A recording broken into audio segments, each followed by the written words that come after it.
ఎందుకు గణేష ఇలా చేస్తున్నావు? ఏమైంది బాలిక, ఎందుకా దిగులు?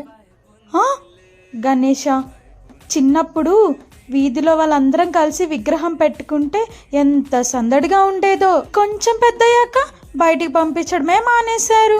సరే, ఇప్పుడు పోనీ నీ విగ్రహం పెట్టుకుందాం, కొంచెం ఏదో ఇండిపెండెంట్గా ఉన్నాం, జాబ్ వచ్చింది అని అనుకునే లోపే పీరియడ్స్ వచ్చేసాయి. ఎందుకయ్యా వినాయక చవితి అనగానే మమ్మల్ని అంత దూరం పెడతావు? అంత పక్షపాతం ఎందుకు నీకు ఆడవాళ్ళ మీద? పరమేశ్వరుడు మోసే బలం ఉన్నోళ్ళకే అప్పు చెప్తాడమ్మా ఆ బాధ్యత. మీరు మా అమ్మలో ఉన్న గుణగణాలన్నీ కలేసుకొని పుట్టిన వాళ్ళమ్మా. అయినా మీకు పండగతో పనేముంది?